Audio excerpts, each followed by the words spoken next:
Good evening. आज का जो अपना टॉपिक है वो लॉगरिदम, यानी ये ऐसा टॉपिक है जो क्लास 11 और 12 में इससे रिलेटेड प्रॉब्लम्स आती हैं, ठीक है। और इसका कोई चैप्टर स्पेशली 9 से लगाकर 12 तक में मैथ में है नहीं, ठीक है ना। तो अपन बेसिक इसका कॉन्सेप्ट देखेंगे कि लॉग क्या होता है, ठीक है, इसको कैसे अपन डिफाइन करते हैं और इसके फॉर्मूले क्या होते हैं, ठीक है। टोटल कॉन्सेप्ट आज अपन लॉग के बारे में पढ़ेंगे, ठीक है।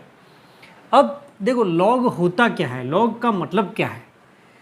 तो लॉग क्या है कि किसी भी नंबर की पावर को डिफाइन करता है। अगर सिंपल वे में अपन कहें तो किसी भी नंबर की पावर को बताता है। जैसे अपन एक एग्जांपल लेते हैं कि अगर 10 का स्क्वायर करें तो 10 का स्क्वायर होता है 100, ठीक है। अब इसको हमें लॉग में कैसे अपन डिफाइन करेंगे। तो लॉग में क्या करना है, सबसे पहले आपको लॉग लिखना है। ये बेस है, ठीक है, और ये पावर है और ये इसकी वैल्यू है। तो ये जो बेस है वो यहाँ नीचे बेस में आ जाएगा, ठीक है। और ये 100 यहाँ पे लिखना है आपको, इज इक्वल टू ये जो 2 है पावर इधर लिख देनी।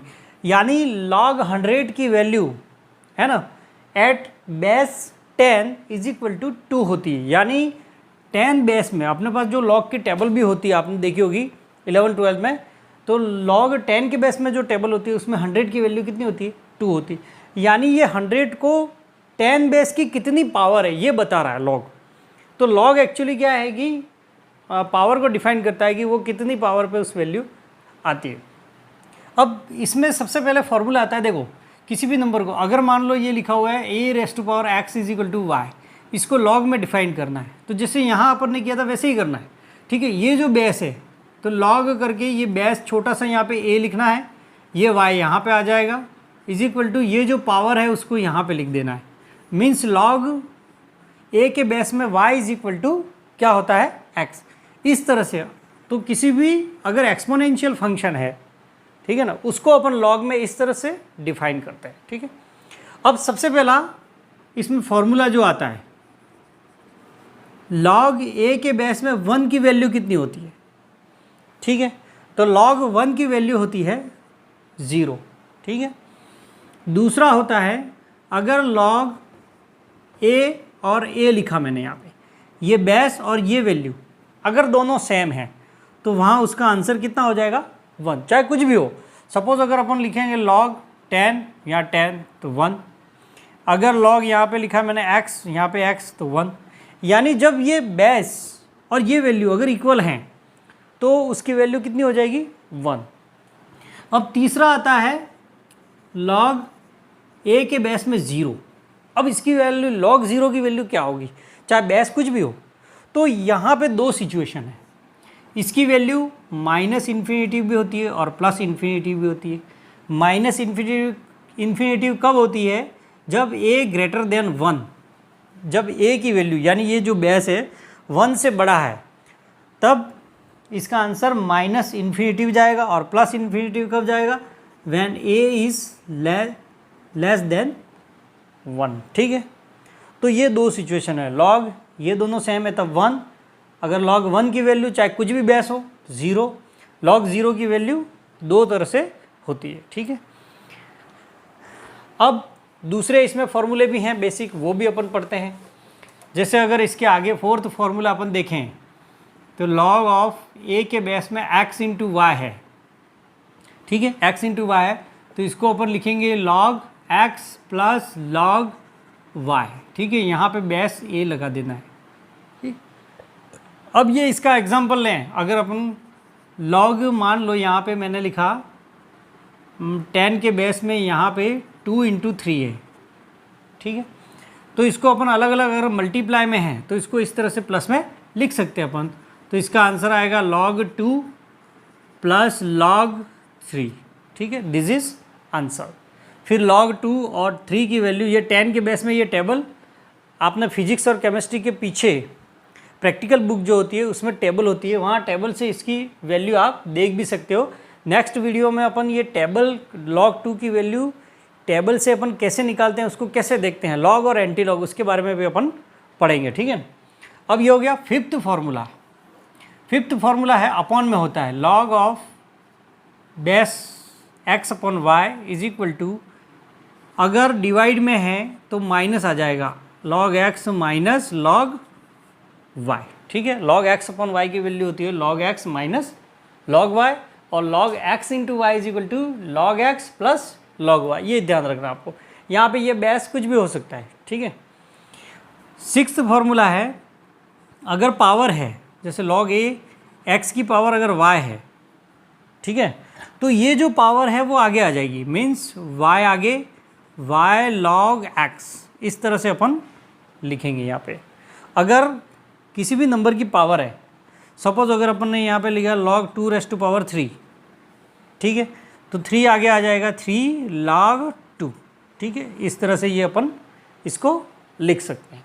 अब इसके आगे एक मोस्ट इम्पोर्टेंट फार्मूला है यहाँ पे, वो लॉग को चेंज कैसे करना वास्तव में, ठीक है ना। अगर 7 अपन फार्मूला एक देखते हैं, log a के बेस में b, log b की वैल्यू, तो इसको अपन यूँ लिख सकते हैं log b upon log of a, इसका बेस चेंज हो जाएगा यहाँ पे, ठीक है। अगर बेस चेंज करना हो, मान लो अगर किसी भी log का अगर आपको बेस चेंज करना है तो log b, देखो b और यहाँ पे बेस क्या है a, तो इसका क्या हो जाएगा log b upon log a, और यहाँ c कर देंगे, सेम बेस सेम होना चाहिए, ठीक है।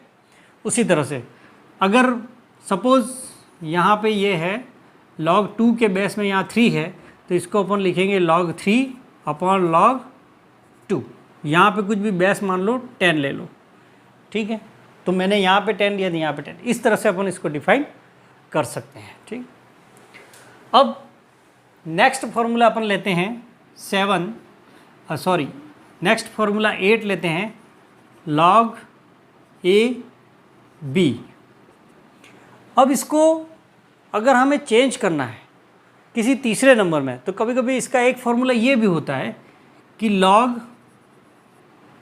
b, यहाँ पे c लिख दिया मैंने, डॉट log c और यहाँ पे a लिख दिया। तो इस तरह से ये भी एक इम्पोर्टेंट फार्मूला है कि देखो, इसको अगर किसी थर्ड बेस में, किसी तीसरे बेस में लिखना है, हमें बेस चेंज करना है, तो अपन log b upon log a इस तरह से लिखेंगे। और अगर मान लो इस तरह से इसको u भी लिख सकते हैं अपन, अगर आप इसको सॉल्व करोगे तो ये आ जाएगा। देखो इसको सॉल्व करो, इसमें ये फार्मूला आप पुटअप करो, जैसे log b है और इसका बेस क्या c, तो इसको क्या लिख सकते हैं log b upon log c लिख सकते हैं, इनटू इसको क्या लिख सकते हैं, देख यही फार्मूला अपन लगाएंगे तो log c upon log a लिखेंगे, ठीक है। ये कैंसिल हो गया, क्या बचा log b upon log a, और log b upon log a, ये इसको वापस क्या लिख सकते हैं अपन log ऑफ b और यहाँ पे a। तो इस तरह से ये एक फार्मूला है, तो ये फार्मूला आपको याद रखना है। इसका भी कहीं कहीं क्वेश्चन में यूज़ करते हैं अपन, जब अप्रोक्सीमेशन क्लास 12th में अप्रोक्सीमेशन का एक क्वेश्चन आएगा उसमें, ठीक है ना, जो डिफरेंशिएशन का है, एप्लीकेशन ऑफ डेरिवेटिव, उसमें इस तरह के लॉग का यूज़ है, तो वहाँ पे अपन इसका यूज़ कर सकते हैं, ठीक है। अब लॉग जो होता है अपने जो जनरल है नेचुरल लॉग, ये तो बेस कभी कभी डिफरेंट बेसिस पे अपन किस तरह से फॉर्मूले यूज़ करते हैं उसके फॉर्मूले हैं। अगर नेचुरली लॉग देखें अपन, नेचुरल लॉग फार्मूला, उसमें हमेशा जो बेस होता है वो ई होता है, ठीक है। क्यों होता है, अगर कुछ भी बेस नहीं है तो उसका ई मानना है, जैसे log e x, ठीक है ना, ये होता है इस तरह से। यहाँ पे बेस ई है तो इसको अपन ln x भी लिख सकते हैं, ठीक है। ln x लिखा है मीन्स वो बेस क्या है, ई है, ठीक है। अब ई की वैल्यू क्या होती है, ई की वैल्यू अगर आप देखोगे तो limit k tends to infinitive 1 plus 1/k raise to power k। तो अप्रॉक्सीमेट जो ई की वैल्यू है वो 2.71828 समथिंग इस तरह से यहाँ पे वैल्यू ये ई की आती है इसमें, ठीक है। अब जो जनरली आपके जो टेबल होती है जिसमें अपन log 2 और log, जैसे अगर आपने देखा होगा कि log 2 की वैल्यू होती है 0.3010 होती है, ठीक है। log 3 की वैल्यू होती है 0.4771, तो ये log टेबल से अपन निकालते हैं ये वैल्यू। अब वहाँ पे जो लॉग टेबल बनी हुई है उसका जो बेस है वो 10 माना है, ठीक है ना। जो भी न्यूमेरिकल है, न्यूमेरिकल वैल्यू जो होती है उसमें 10 के बेस पे वो टेबल बनाई हुई है। तो उसमें से अपन वैल्यू कैसे निकालते हैं वो अपन नेक्स्ट वीडियो में पढ़ेंगे, ठीक है ना, कि ये वैल्यू अपन किस तरह से log 2 log 3 को अपन टेबल से इसकी वैल्यू निकालते हैं, उसका एंटी लॉग कैसे निकालते हैं, ठीक है ना, उसके बारे में अपन कल पढ़ेंगे।